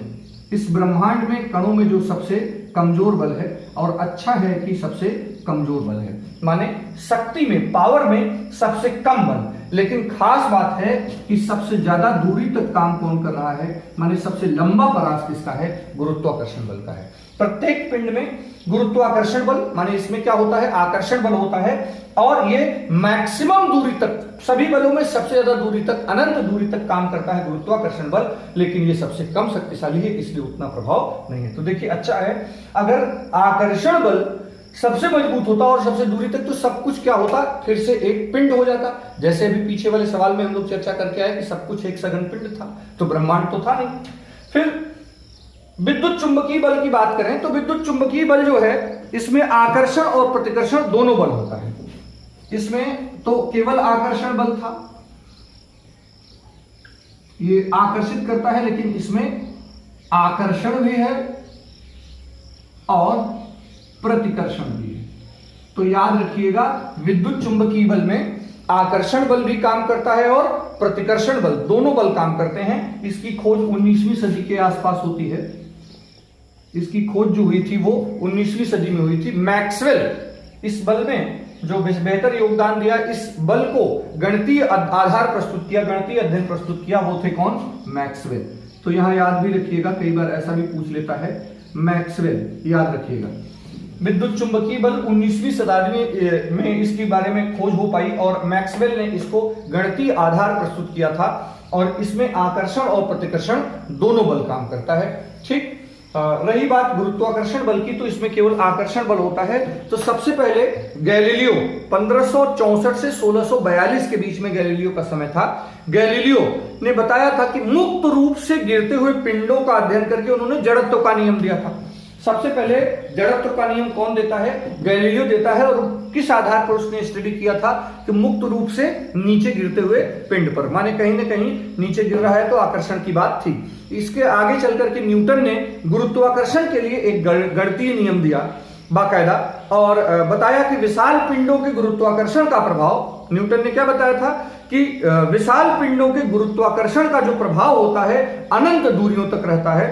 तो न्यूटन केवल मापन ही किया था, कभी भी नहीं बता पाए कि साधन, माध्यम और वेग, इस बारे में गुरुत्वाकर्षण बल किस माध्यम में काम करता है, क्या साधन होना चाहिए और क्या वेग होता है, इसके बारे में कोई चर्चा नहीं किया था। 20वीं शताब्दी में अगर देखा जाए तो आइंस्टीन महोदय आते हैं, उन्होंने गुरुत्वाकर्षण बल को एक बड़ा नया आयाम दिया, और उसमें अगर आप देखोगे तो इनके अनुसार सीधे सीधे बताया कि बल के माध्यम के लिए गुरुत्वीय तरंग, बल के माध्यम के लिए गुरुत्वीय तरंग और इस बल के प्रसारण के लिए विशेष सूक्ष्म कण ग्रेविटान की आवश्यकता होती है। तो गुरुत्वाकर्षण बल के दिशा में ये तीन विद्वान गैलीलियो, न्यूटन और आइंस्टीन, इन सब की चर्चा हम लोग करते हैं, क्योंकि धीरे धीरे आइंस्टीन के जमाने तक गुरुत्वाकर्षण बल के बारे में बेहतर जानकारी हो पाई थी। ठीक, तो लेकिन आज भी गुरुत्वीय तरंग और ग्रेविटान की खोज जारी है। अभी ऐसा नहीं कि गुरुत्वीय तरंग और ग्रेविटान की खोज हो पाई है। तो देखिए, गुरुत्वाकर्षण बल, विद्युत चुंबकीय बल, प्रबल बल या दृढ़ बल। प्रबल बल में केवल आकर्षण की शक्ति होती है, और ये पूरी प्रकृति में ब्रह्मांड के प्रत्येक कणों में जो बल काम कर रहे हैं उसमें सबसे शक्तिशाली बल है। तो सबसे ज्यादा शक्तिशाली बल जो है वो कौन सा है? प्रबल या दृढ़ बल। इसकी वजह से नाभिक, परमाणु के नाभिक का निर्माण हो पाया और परमाणुओं को एक आकार मिल पाता है, नहीं तो ये पिंड जो आकार है वो न बन पाता। लेकिन एक खास बात है कि प्रबल बल जो सबसे शक्तिशाली बल है वो बहुत ही कम दूरी तक, सबसे कम दूरी तक काम करता है। ये केवल परमाणुओं के नाभिक में काम करता है। ठीक, तो बेहतर है कि ये बल कम दूरी तक काम कर रहा है, नहीं तो सबसे शक्तिशाली बल बहुत दूर तक काम करता तो सब कुछ फिर से क्या हो सकते थे, एक क्या हो जाता, सब कुछ एक नाभिक में इकट्ठा हो जाता, माने फिर से सब कुछ क्या हो जाता, ब्रह्मांड में विस्फोट जब हुआ उसके बाद सब चीजें फिर से एक हो जाती। ठीक, और दुर्बल बल, दुर्बल बल इस ब्रह्मांड का दूसरा कमजोर बल है, दूसरा कमजोर बल है, माने सबसे कमजोर बल गुरुत्वाकर्षण, दूसरा कमजोर बल। तो इसकी वजह से सभी पिंड एक दूसरे से, इसमें एक तरह से प्रतिकर्षण की बात होती है, इसमें एक तरह से प्रतिकर्षण बल सब में काम कर रहा है, जिसकी वजह से क्या नहीं हो पाता है, सभी पिंड एक दूसरे से इकट्ठा नहीं हो पाते हैं। तो देखिए, ब्रह्मांड में सुव्यवस्था क्यों कायम है? क्योंकि गुरुत्वाकर्षण, विद्युत चुंबकीय, प्रबल बल और दृढ़ बल, ये चार विशिष्ट बल ब्रह्मांड के प्रत्येक कण में कार्य कर रहे हैं, इसलिए सुव्यवस्था कायम है। इसमें गुरुत्वाकर्षण बल में केवल आकर्षण बल होता है, विद्युत चुंबकीय बल में आकर्षण और प्रतिकर्षण दोनों होता है, प्रबल दृढ़ बल में केवल आकर्षण बल है और दुर्बल बल में प्रतिकर्षण बल है। सबसे कमजोर बल, सबसे मजबूत बल, और दूसरा सबसे कमजोर बल। ठीक, तो इसे आप ध्यान रखेंगे। इस तरह से इस हमारे ब्रह्मांड में सुव्यवस्था कायम है, इस साइंटिफिक कारणों से ऐसी सुव्यवस्था हमारे ब्रह्मांड में कायम है। ठीक, तो आप इन चार फोर्सेस को नहीं बोलेंगे, और इन चार फोर्सेस की जो खास बातें हैं, माने क्यों जाने जाते हैं, किस तरह से ये प्रकृति में काम कर रहा है, इसके बारे में आप हमेशा याद रखेंगे। ठीक, चलिए हम लोग बढ़ते हैं अपने अगले सवाल की ओर। अगला सवाल है, निम्नलिखित में से क्या सुमेलित नहीं है? चार बातें हैं, ए के सामने 1, बी के सामने 2, सी के सामने 3 और डी के सामने 4 लिखा हुआ है। और इसमें साफ साफ लिखा है क्या कि प्रकाश वर्ष, उसके सामने लिखा है प्रकाश द्वारा 1 वर्ष में चली गई दूरी बताना है, क्या सुमेलित नहीं है। और फिर उसके बाद है पारसेक, पारसेक के सामने लिखा है खगोलीय दूरी मापने की इकाई। फिर सी में खगोलीय एकक, पृथ्वी सूर्य के मध्य की दूरी और डॉपलर प्रभाव, भूकंप की तीव्रता। हालांकि पीछे भी सवाल में हम लोग भूकंप की तीव्रता पर चर्चा कर आए हैं। ठीक है, तो देखिए, प्रकाश वर्ष, सबसे पहला विकल्प आपके सामने है प्रकाश वर्ष। इस सवाल में प्रकाश वर्ष लिखा है, और सही बात है कि ये दूरी का मात्रक है। किसका मात्रक है? प्रकाश वर्ष दूरी का मात्रक है। किसे को कहते हैं? प्रकाश द्वारा 1 वर्ष में चली गई दूरी। तो बिल्कुल सही बात है, 1 वर्ष में चली गई दूरी। तो इसे आप ध्यान रखेंगे, इसका मतलब है कि पहला विकल्प बिल्कुल सही है। ठीक, यहीं पर आप ध्यान रखिएगा, प्रकाश के वेग का सर्वप्रथम मापन किसने किया था? रोमर ने। तो यहां पर इसे भी ध्यान रखिएगा, रोमर, ये शब्द भी याद रखिएगा, रोमर। प्रकाश का जो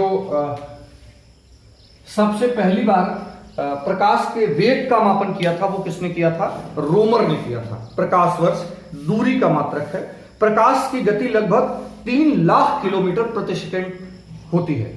प्रकाश का वेग जो है वो लगभग कितना होता है? 3 लाख किलोमीटर प्रति सेकंड होता है।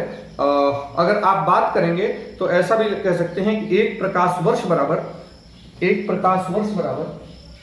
1 लाइट ईयर बराबर, आप ऐसा लिख सकते हैं, 1 लाइट ईयर बराबर, क्योंकि 3 लाख किलोमीटर प्रति सेकंड के आसपास होता है, तो 9.46 इंटू 10 का घात या 10 टू द पावर 12 किलोमीटर। ठीक, तो आप ऐसा भी लिख सकते हो। दूसरी बात है, लिखा है पारसेक, पार सेकंड भी इसको कहते हैं। तो ये तो बात हो गई लाइट ईयर की, बिल्कुल सही बात है, पहला विकल्प सही है। आज हम लोग अब बात करते हैं दूसरे विकल्प पर, पारसेक, और उसके सामने लिखा है, इसको पार सेकंड भी कहते हैं, और इसके सामने लिखा है खगोलीय दूरी मापने की सबसे बड़ी इकाई। खगोलीय दूरी मापने की सबसे बड़ी इकाई, तो बिल्कुल सही बात है। प्रकाश वर्ष खगोलीय दूरी मापने की, पारसेक खगोलीय दूरी मापने की सबसे बड़ी इकाई है। पार सेकंड भी इसको कहते हैं। एक पारसेक में देखिए, जब खगोलीय दूरी इतनी बड़ी बड़ी होती है कि उसको ऐसे किलोमीटर इन सब में नहीं मापा जाता, क्योंकि कितना अभिव्यक्त करोगे। एक पारसेक बराबर, इसे आप नोट कर लेंगे, कई बार ऐसे ही सवाल पूछ लिया जाता है। एक पारसेक बराबर 3.26, अगर कितना लाइट ईयर होता है तो लाइट ईयर, तो इसे भी आप याद रखोगे। ये भी सीधे पूछ लिया जाता है, ये भी पूछा जाता है, ये पॉइंट भी। प्रकाश वर्ष किसका मात्रक है? एक वर्ष में प्रकाश द्वारा चली गई दूरी को क्या कहते हैं? एक लाइट ईयर में कितना किलोमीटर होता है? 9.46 इंटू 10 का घात 12 किलोमीटर। पारसेक को पार सेकंड भी कहते हैं। खगोलीय दूरी मापने की सबसे बड़ी इकाई है। एक पारसेक में कितने लाइट ईयर होते हैं? तो आपका आंसर होगा 3.26 लाइट ईयर होते हैं। ठीक, तो दूसरा विकल्प भी बिल्कुल सही है। तीसरे विकल्प में कह रहे हैं खगोलीय एकक, एयू, एस्ट्रोनॉमिकल यूनिट, या खगोलीय एकक की बात कर रहे हैं।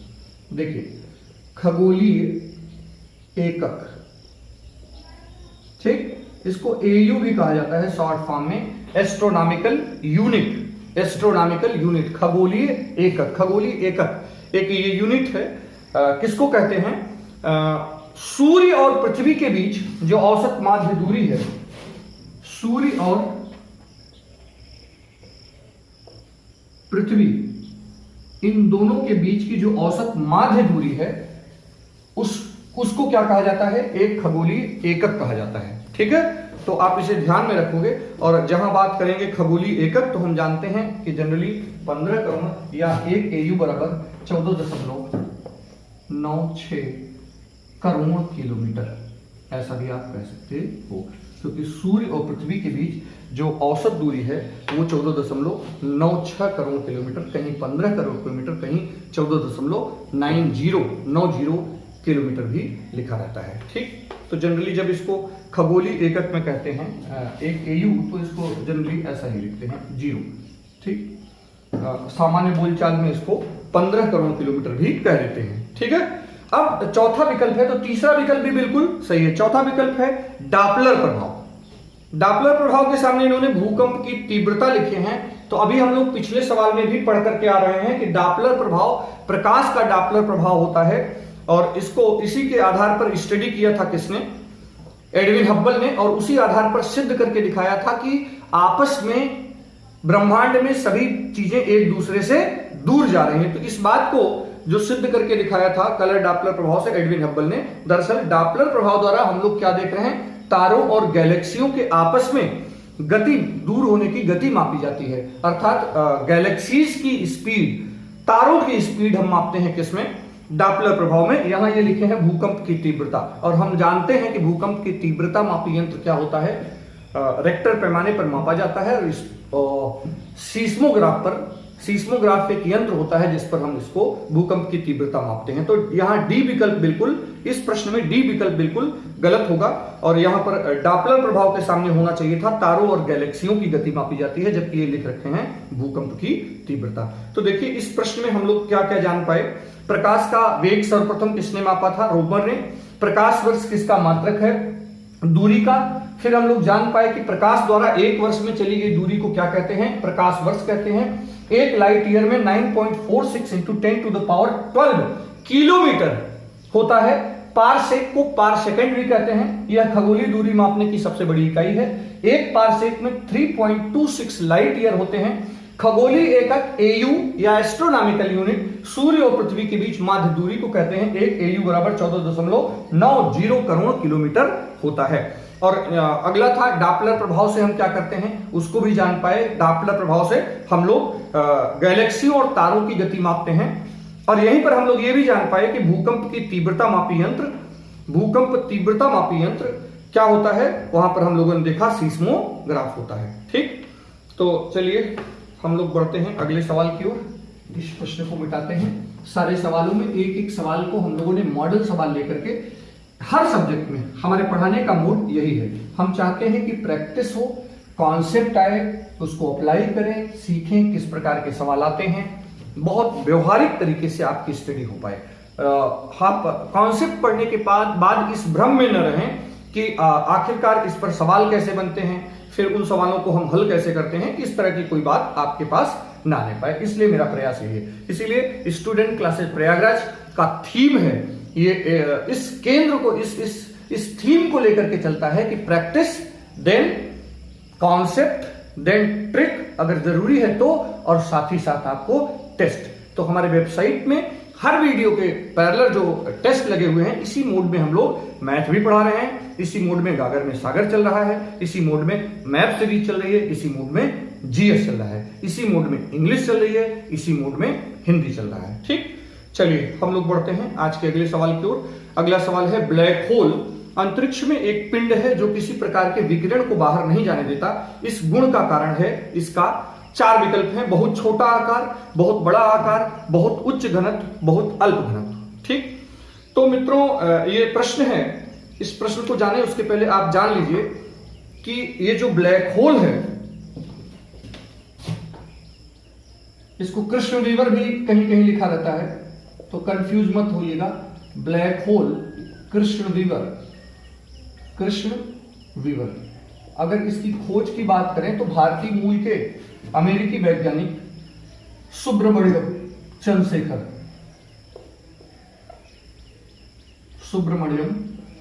चंद्रशेखर ने इसकी खोज की थी। दरअसल ब्रह्मांड में ब्लैक होल जो होते हैं वो गुरुत्व केंद्र का कार्य करते हैं। किसकी तरह काम करते हैं? गुरुत्व केंद्र का। ठीक, तो असंख्य अनेकों ब्लैक होल हैं हमारे ब्रह्मांड में, अनेक ब्लैक होल हैं जो गुरुत्व केंद्र का कार्य कर रहे हैं। ब्लैक होल का जो निर्माण होता है वो अत्यधिक गुरुत्वाकर्षण के कारण, किसके कारण? अत्यधिक गुरुत्वाकर्षण के कारण तारों को ध्वस्त होकर सिकुड़ने से बनता है। जो ब्लैक होल बनते हैं वो कैसे बनते हैं? ज्यादा गुरुत्वाकर्षण के कारण, जब तारे अपने अवसान पर होते हैं, गुरुत्वाकर्षण के कारण जब तारे अत्यधिक गुरुत्वाकर्षण के कारण ध्वस्त होते हैं,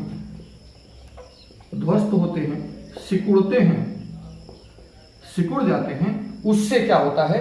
उससे इनका निर्माण होता है और उस एरिया में जहां पर इसका निर्माण होता है, ब्लैक होल जिसको कहते हैं, उसका बड़ा उच्च घनत्व होता है। ठीक, उच्च घनत्व होता है और इतना आकर्षण होता है और इतना हाई डेंसिटी होती है कि यहां से प्रकाश भी बाहर नहीं आने पाता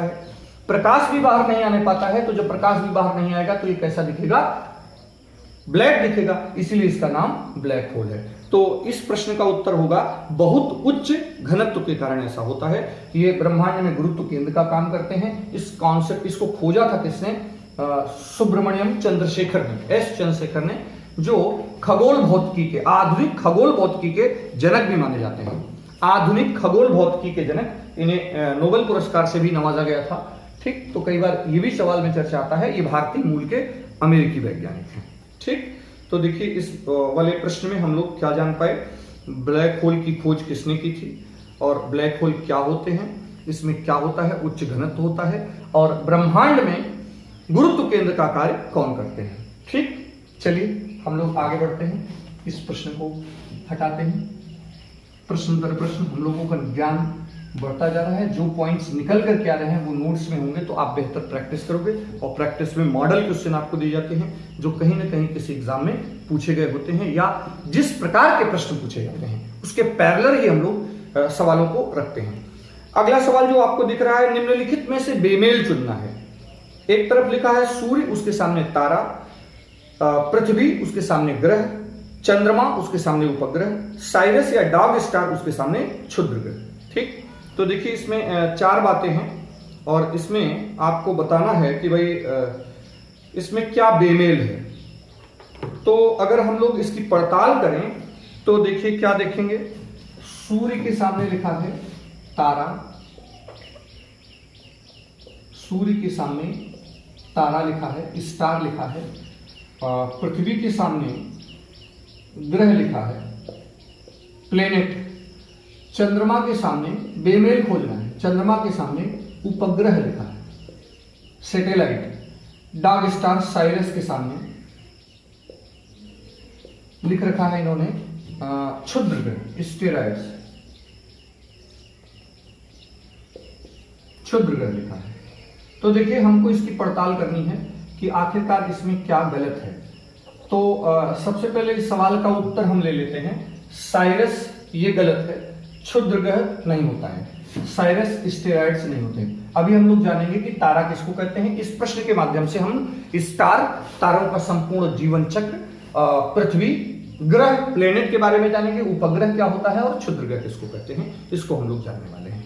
तो पहले इस प्रश्न का उत्तर आप जान लीजिए, साइरस क्षुद्र ग्रह नहीं है। साइरस क्या है, साइरस तारा है, एक स्टार है। तो सबसे पहले आप याद रखिएगा, इस हमारे आकाश में दिखने वाला सबसे चमकीला तारा। तो सबसे पहले ये पॉइंट ही नोट कर लीजिएगा तो बेहतर होगा। यहाँ क्षुद्र ग्रह हटा करके हम लिख दे रहे हैं जो सही हो जाए। ये हमारे आकाश में, आकाश का सबसे चमकीला तारा, तो ये क्या है, आकाश का सबसे चमकीला तारा है। ठीक, तो इसे याद रखिएगा। तो इस आधार पर सब विकल्प सही हो जाते हैं। प्रश्न में ये विकल्प बिल्कुल गलत है। साइरस या डॉग स्टार, इसको संस्कृत में लुब्धक भी कहा जाता है। साइरस या डॉग स्टार को संस्कृत में लुब्धक भी कहा जाता है। तो याद रखिएगा, एक आध बार ऐसा भी सवाल पूछा गया, आकाश का सबसे चमकीला तारा साइरस या डॉग स्टार को संस्कृत भाषा में किस नाम से जाना जाता है। ठीक, तो ये बात तो हो गई सूर्य, पृथ्वी, चंद्रमा, साइरस, डॉग स्टार इस प्रश्न की। लेकिन अब सवाल इस बात का है कि आखिरकार हम लोग स्टार, अगर सूर्य एक तारा है, बिल्कुल सही है, तो तारा कहते किसको हैं, सबसे पहले ये जान लेते हैं। दरअसल मित्रों याद रहे, तारा किसको कहते हैं, स्टार एक ऐसा खगोलीय पिंड जिसमें क्या हो, याद रहे, जिसमें स्वयं का प्रकाश हो, जिसमें स्वयं का प्रकाश हो, उसे क्या कहते हैं, तारा कहते हैं। तो एक प्रश्न होता है कि आखिरकार इन खगोलीय पिंडों में स्वयं का प्रकाश कैसे हो जाता है। तो याद रहे मित्रों, कैसे हो जाता है, क्योंकि इनमें क्या चल रहा है, एक रासायनिक अभिक्रिया चल रही है, नाभिकीय संलयन, नाभिकीय संलयन क्रिया के कारण। तो आपसे कभी कोई पूछे कि सूर्य क्या है, तो आपका प्रश्न होगा तारा। तो सूर्य समान पता नहीं कितने इस ब्रह्मांड में तारे होंगे, हर वह खगोलीय पिंड जिसमें स्वयं का प्रकाश हो उसे तारा कहते हैं। आखिरकार स्वयं का प्रकाश क्यों होता है, क्योंकि स्टार, इस खगोलीय पिंड में क्या होता है, नाभिकीय संलयन क्रिया चल रही है, नाभिकीय संलयन क्रिया चल रही है। ठीक, सूर्य क्या है, सूर्य एक तारा है, सूर्य एक तारा है। क्यों तारा है, क्योंकि आप जानते हो कि सूर्य किसी दूसरे के प्रकाश से प्रकाशित नहीं है, सूर्य में स्वयं का प्रकाश है। ठीक, अगर बात की जाए पृथ्वी, क्या पृथ्वी तारा है, तो आपका उत्तर होगा पृथ्वी तारा नहीं है, पृथ्वी स्टार नहीं है। क्यों नहीं है, पृथ्वी तारा नहीं है, यहां तक तो हम लोग जान पाए। क्या है देखेंगे, इसलिए क्योंकि हम जानते हैं कि पृथ्वी में स्वयं का प्रकाश नहीं है, पृथ्वी दूसरे के अर्थात सूर्य के प्रकाश से प्रकाशित है। ठीक, क्योंकि इसमें स्वयं का प्रकाश नहीं है। ठीक, स्टार्स की बात करें तो इसी से कुछ और कॉन्सेप्ट आते हैं। एक तो सवाल पूछता है आकाश का सबसे चमकीला तारा, और सवाल पूछता है पृथ्वी के सबसे नजदीक का तारा, पृथ्वी के सबसे नजदीक का तारा। सवाल पूछता है सौरमंडल के सबसे नजदीक का तारा, जो हमारा सौरमंडल है, जो अगली क्लास में हम लोग सौरमंडल ही लेकर के आने वाले हैं, डिटेल स्टडी करेंगे। सौरमंडल के सबसे नजदीक का तारा। और सवाल कई बार पूछता है कि तारामंडल किसको कहते हैं। तो इतनी बातें हम लोग यहां कंफर्म करते हुए चलते हैं। तो मित्रों याद रहे, अभी हम लोग ठीक पीछे देखे, आकाश का सबसे चमकीला तारा कौन है? डॉग स्टार या सीरियस है, साइरस है, सीरियस है, लुब्धक है। ठीक, डॉग स्टार या लुब्धक या सीरियस। तो पृथ्वी के सबसे नजदीक के तारा की बात करें तो वो कौन है? सूर्य। सूर्य समान, सूर्य से 1000 गुना बड़े तारे इस ब्रह्मांड में होंगे, लेकिन हमारे तक सूर्य का प्रकाश ही पहुंच पाता है, क्योंकि और बड़ा दिखता है, उसी का प्रभाव हमारे ऊपर पड़ रहा है, वही संचालित कर रहा है, हमारे सौरमंडल का केंद्र बना हुआ है, क्योंकि वो हमारे सबसे नजदीक है। ठीक, बात करें सौरमंडल के सबसे नजदीक का तारा तो प्रॉक्सिमा सेंचुरी। ठीक है, आप याद रखोगे सौरमंडल के सबसे नजदीक का तारा प्रॉक्सिमा सेंचुरी। अब सवाल इस बात का है कि तारामंडल किसको कहते हैं। तो आपसे जब कभी पूछा जाए कि तारामंडल किसको कहते हैं, तो आप बताइएगा कि तारों के एक व्यवस्थित समूह जिससे कुछ विशेष आकृति बन करके निकल करके आती है, उसे क्या कहते हैं? तारामंडल कहते हैं। तो जो तारे होते हैं उनका एक व्यवस्थित समूह होता है, और खास बात होती है कि उन समूह से कोई खास आकृति बन करके निकल करके आती है। जैसे सप्तऋषि तारामंडल, ओरियन, सिग्नस, हाइड्रा, हरकुलिस, इस प्रकार के तारामंडलों के बारे में आप जानते हो। उनसे कोई ना कोई आकार बन के आता है, इसीलिए उसका नाम भी उसी आधार पर कर दिया गया है। ठीक, तो अगर बात करें कि एक सवाल और पूछता है कि सबसे बड़ा तारामंडल, सबसे बड़ा तारामंडल, एक सवाल ऐसा पूछता है सबसे बड़ा तारामंडल। ठीक, तो उसमें आपका उत्तर होगा सेंटारस, सेंटारस। तो यहां पर आप देखेंगे कि तारा क्या है? स्वयं का ऐसा खगोलीय पिंड जिसमें स्वयं का प्रकाश होता है, उसे स्टार कहते हैं। स्वयं का प्रकाश क्यों होता है? क्योंकि नाभिकीय संलयन क्रिया हो रही है। सूर्य क्या है? सूर्य एक तारा है। पृथ्वी तारा है, तो हमारा उत्तर होगा नहीं, क्योंकि वह सूर्य के प्रकाश से प्रकाशित होती है, स्वयं का प्रकाश उसमें नहीं है। अगर बात करें कि इस सौरमंडल में सबसे, हमारे आकाश में सबसे चमकीला तारा, तो आपका उत्तर होगा क्या? डॉग स्टार, सीरियस या लुब्धक। पृथ्वी के सबसे नजदीक का तारा सूर्य। सौरमंडल में सबसे नजदीक कौन सा तारा स्थित है? Centauri, Proxima century.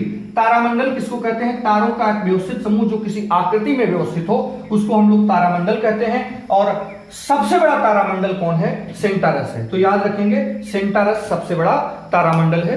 और तारामंडलों में आप याद रखोगे सप्तऋषि तारामंडल, ओरियन, सप्तऋषि तारामंडल, ओरियन, सिग्नस, हाइड्रा, हरकुलिस, ये सब क्या है?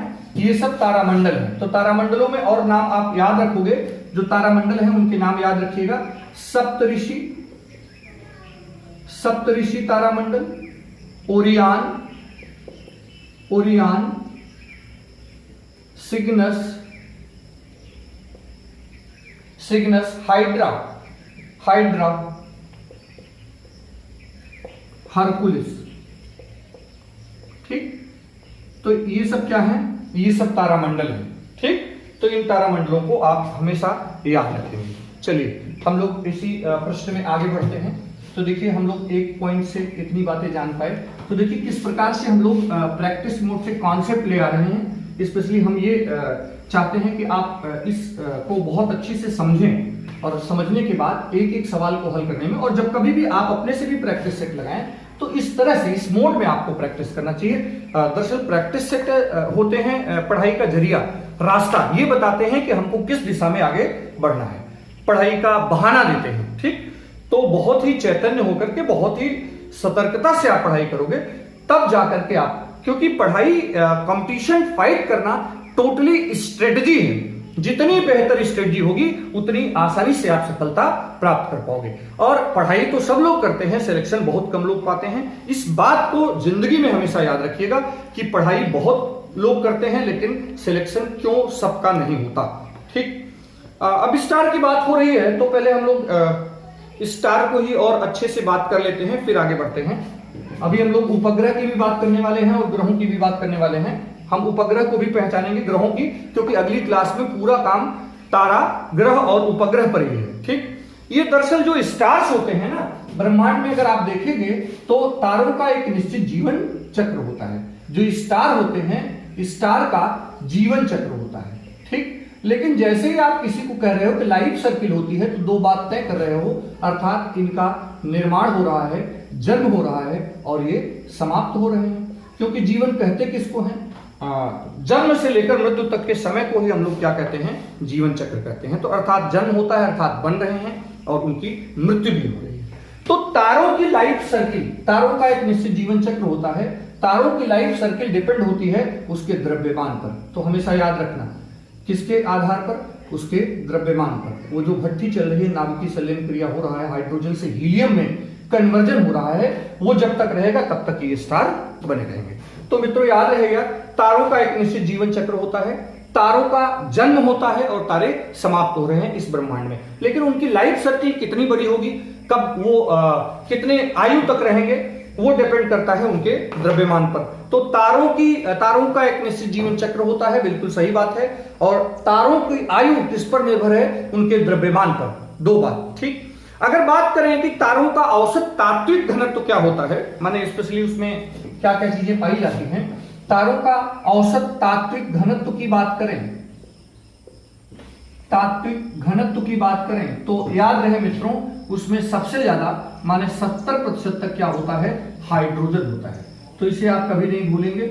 और पूरे ब्रह्मांड में भी प्रीवियस लेक्चर में, प्रीवियस क्वेश्चन में हम लोग डिस्कस किए कि संपूर्ण ब्रह्मांड में सबसे ज्यादा क्या है? हाइड्रोजन है। और अगर उसमें बात करें तो 28% के आसपास तक क्या होता है? हीलियम होता है। हाइड्रोजन हीलियम में कन्वर्ट हो रहा है, हीलियम होता है। ठीक, और जो कार्बन और नाइट्रोजन जैसे पदार्थ होते हैं उनकी संख्या नियान लगभग 1.5% के आसपास होता है। और लौह तत्व जो होते हैं वो 0.5 के आसपास होते हैं। तो मेजर बात जो निकल कर क्या रही है, तात्विक घनत्व में सबसे ज्यादा हाइड्रोजन और उसके बाद हीलियम। ठीक, तो ये बात याद रखिएगा आप। तारों की आयु निर्भर है उसके द्रव्यमान पर और उसके तात्विक घनत्व में सबसे ज्यादा हाइड्रोजन और उसके बाद हीलियम।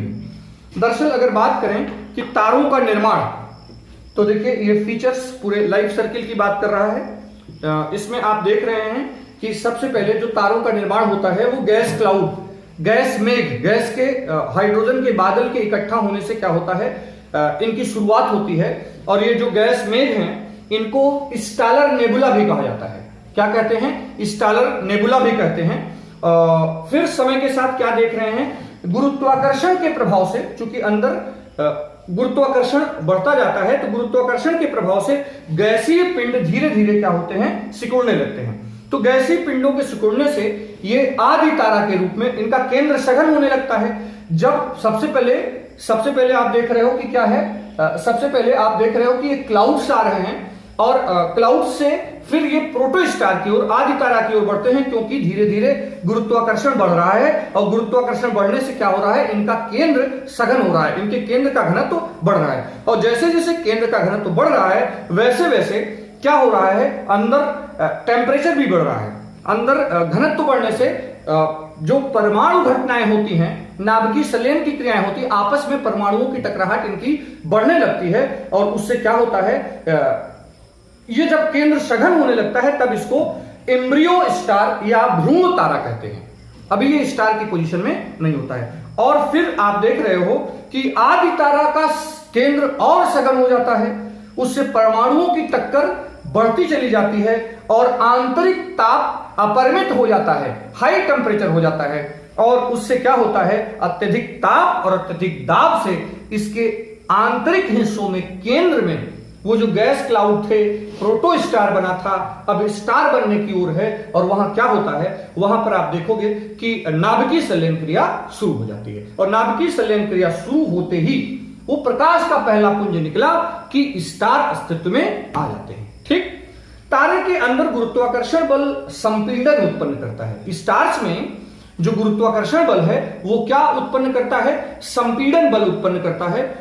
लेकिन दूसरा बल भी एक काम कर रहा है, वो क्या? नाभिकीय संलयन क्रिया से एक बल आंतरिक बल उत्पन्न हो जाता है, आंतरिक दबाव उत्पन्न हो जाता है। तो गुरुत्वाकर्षण बल का संपीड़न बल और अंदर से कौन सा बल? अंदर से नाभिकीय संलयन क्रिया के कारण लगने वाला आंतरिक दाब, इन दोनों बलों के कारण ही इस तारों में संतुलन बना रहता है। अगर एक बल ज्यादा हो जाए तो क्या होगा? अगर संपीड़न बल कम हो जाए तो तारे क्या हो जाएंगे? सब नष्ट हो जाएंगे। अन्यथा तारे सूर्य, और अगर ये न हो, संपीड़न बल और आंतरिक दाब इन दोनों के बीच एक संतुलन न होता तो तारे और सूर्य अपने जन्म से कुछ ही क्षण में सिकुड़ करके क्या होते? समाप्त हो जाते। ठीक, तो मित्रों इसे याद रखिएगा आप। देखिए जो लाइफ सर्किल होती है उसमें आप जानते हैं कि चंद्रशेखर सीमा किसने बताई थी? एस चंद्रशेखर ने बताई थी। उनके अनुसार यदि किसी तारे का द्रव्यमान, चंद्रशेखर सीमा में क्या बताया था? अगर उनके अनुसार बताया गया था कि यदि किसी तारे का द्रव्यमान सूर्य के द्रव्यमान से कम है अथवा बराबर है, सूर्य के द्रव्यमान से कम है अथवा बराबर है, तो माने 1.44 सौर द्रव्यमान है, तो वह लाल दानव बनेगा, उसके बाद श्वेत वामन बनेगा और अंततः काला वामन में जाकर के समाप्त हो जाएगा, परिवर्तित हो जाएगा। लेकिन इसे ही कहा गया है चंद्रशेखर सीमा, माने 1.44 सौर द्रव्यमान ही क्या है? चंद्रशेखर सीमा। चंद्रशेखर सीमा क्यों कहते हैं? क्योंकि चंद्रशेखर सीमा इसलिए कहते हैं क्योंकि सूर्य के बराबर या उससे कम के द्रव्यमान वाले तारे को क्या कहा जाता है? चंद्रशेखर सीमा कही जाती है।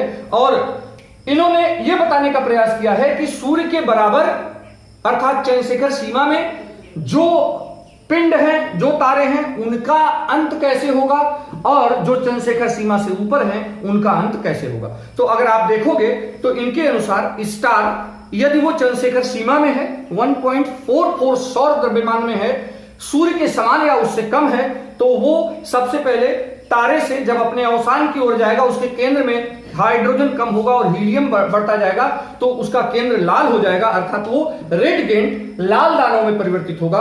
और फिर फाइनली वो श्वेत वामन, व्हाइट ड्वार्फ, क्योंकि उसके श्वेत वामन के दौरान क्या होता है? उसके बाहरी पट्टी पर लगातार क्या चलता रहता है? लगातार उसकी बाहरी पट्टी पर नाभिकीय संलयन क्रिया चलती है, लेकिन अंदर उसके भारी तत्व जमा हो चुके होते हैं। अंततः वह ब्लैक ड्वार्फ, फॉसिल स्टार भी कहते हैं, जीवाश्म तारा भी कहते हैं, काला बावड़ा बन जाएगा और यह बिल्कुल ब्लैक होल से अलग है। तो काला वामन को, ब्लैक ड्वार्फ को ब्लैक होल कतई मत समझिएगा। ये सर्किल तो किसकी है? ऊपर वाली सर्किल किसकी है? सौर सीमा वाले, चंद्रशेखर सीमा वाले तारों की। लेकिन ऐसे तारे जिनका द्रव्यमान आप देख रहे हो कि सूर्य से कई गुना ज्यादा है, अर्थात चंद्रशेखर सीमा से ऊपर है, उनमें क्या हो रहा है? वो रेड जेंट के बाद क्या बनेंगे? उनमें एक सुपरनोवा घटना होगी, अर्थात एक महाविस्फोट होगा और फिर फाइनली वो न्यूट्रॉन तारे में परिवर्तित हो जाएंगे और न्यूट्रॉन तारे के बाद सब कुछ क्या होगा? एक ब्लैक होल में समाहित हो जाएगा। तो देखिए तारे दो प्रकार से समाप्त हो रहे हैं। ऐसे तारे जो चंद्रशेखर सीमा में हैं वो फाइनली ब्लैक ड्वार्फ में समाप्त होते हैं, जो ब्लैक होल से बिल्कुल अलग है और उनमें कोई विस्फोट नहीं होता। और ऐसे तारे जो चंद्रशेखर सीमा से ऊपर हैं, द्रव्यमान सूर्य से बड़ा है, और उनमें क्या होगा? फाइनली सुपरनोवा, एक विस्फोट की घटना होगी और सब कुछ किसमें न्यूट्रॉन तारे में कन्वर्ट होगा और सब कुछ एक ब्लैक होल में समाहित हो जाएगा। ठीक, तो देखिए आप, बृहद संकुचित तारे जो अदृश्य हो जाते हैं, बड़े बड़े संकुचित तारे जो अदृश्य हो जाते हैं, उसे ही क्या कहते हैं हम लोग? Black hole. वो जहां समाप्त होते हैं, क्योंकि उनका इतना घनत्व होता है कि वहां से प्रकाश पुंज भी बाहर नहीं आने पाता है। इनकी गुरुत्वीय शक्ति इतनी अधिक होती है कि इनमें से प्रकाश भी बाहर नहीं आने पाता। तो देखिए चंद्रशेखर सीमा पर चर्चा हुई हम लोगों की, सौर द्रव्यमान 1.44 पर बात हुई। किस प्रकार से चंद्रशेखर सीमा के अंदर वाले तारों का अंत होता है?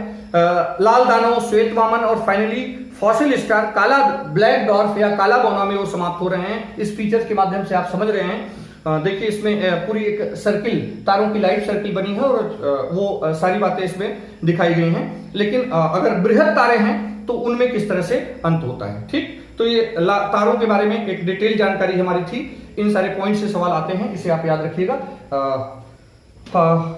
पृथ्वी के सामने लिखा था उपग्रह, पृथ्वी के सामने लिखा है कि ये ग्रह है, तो पृथ्वी के सामने ग्रह है, बिल्कुल सही बात है। प्लेनेट किसको कहते हैं याद रखिएगा, इसकी डिटेल चर्चा हम लोग किसमें करेंगे, अगले वाले पार्ट में, खगोलिकी के पार्ट 2 में। लेकिन यहां याद रखिएगा, ऐसा खगोलीय पिंड जिसमें स्वयं का प्रकाश न हो, सूर्य के चारों तरफ चक्कर काट रहा हो और सूर्य के प्रकाश से ही प्रकाशित हो, उसको क्या कहते हैं, ग्रह कहते हैं। तो देखिए पृथ्वी स्वयं का प्रकाश नहीं, सूर्य के प्रकाश से प्रकाशित है और किसके चारों ओर, सूर्य के चारों ओर चक्कर काट रही है, इसलिए पृथ्वी एक ग्रह है। चंद्रमा, चंद्रमा के सामने लिखा है उपग्रह, तो सैटेलाइट क्या होते हैं, चंद्रमा के सामने लिखा है उपग्रह, तो उपग्रह किसको कहते हैं मित्रों, इसकी भी चर्चा हम लोग सौरमंडल वाले पार्ट में बेहतर तरीके से करेंगे। लेकिन यहां जान लीजिए इस प्रश्न में, ऐसा खगोलीय पिंड जिसमें स्वयं का प्रकाश न हो, सूर्य के प्रकाश से ही प्रकाशित हो, लेकिन ग्रहों का चक्कर काट रहा हो।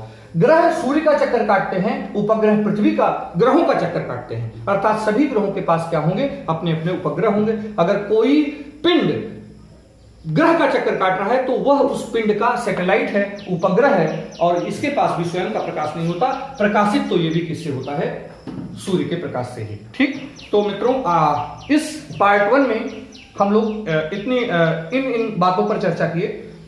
हम लोगों ने देखा कि सबसे पहले भूगोल का सामान्य परिचय, फिर किस प्रकार से उसका भौगोलिक ज्ञान का विकास हुआ, एक विषय के रूप में कैसे वो व्यवस्थित होता है, इसका नामकरण कैसे होता है, प्रारंभिक विद्वान कौन हैं जिनका योगदान है, फिर प्रमुख कुछ पुस्तकें जो जनरली पूछ ली जाती हैं ज्योग्राफी के प्रारंभिक इंट्रोडक्शन वाले पार्ट में। उसके बाद हम लोगों ने कॉस्मॉस, ब्रह्मांड, ब्रह्मांड में सुव्यवस्था, ब्रह्मांड का स्वरूप कैसा है, ब्रह्मांड करंट में क्या पोजीशन है, ब्रह्मांड का कितना हिस्सा हम जान पाए हैं, बिग बैंग थ्योरी क्या है, बिग बैंग थ्योरी का व्याख्या किसने की थी, दिया किसने था। इसके अलावा हम लोग तारों की पूरी लाइफ सर्किल पर बात हुई, ग्रह, उपग्रह, और इसके अलावा हम लोगों ने देखा कि ब्लैक होल क्या होते हैं, कलर डॉपलर प्रभाव क्या होता है, इन सब के बारे में जाने। ठीक, तो मित्रों आशा है कि यह क्लास आपके लिए बहुत ही कारगर सिद्ध होगी। इस वीडियो के डिस्क्रिप्शन बॉक्स में हमारे वेबसाइट का लिंक दिया है, जहां पर आपको क्या मिलेगा, जहां पर आपको मिलेगा इस क्लास से जुड़े कुछ सवाल। तो आप पहले इस क्लास को बेहतर तरीके से सुनेंगे, उसके बाद आप उस क्लास को, उस प्रैक्टिस को लगाएंगे, और प्रैक्टिस के ठीक बाद आपको इस क्लास बेस पर एक क्विज देना होगा। ठीक, तो हम लोगों ने जिस ज्योग्राफी की शुरुआत की है, ये ज्योग्राफी की पहली क्लास थी। खगोलिकी को 2 पार्ट में लेने वाले हैं हम लोग, उसका पहला पार्ट है, और इस पहले पार्ट में बहुत ही जरूरी बातों पर हम लोगों ने चर्चा की। क्लास खगोलिकी के पार्ट 2 में हम लोग सौरमंडल पर बृहद चर्चा करने वाले हैं। तो तब तक के लिए आप हमें इजाजत दीजिए, इस क्लास का मजा लीजिए। Thank you.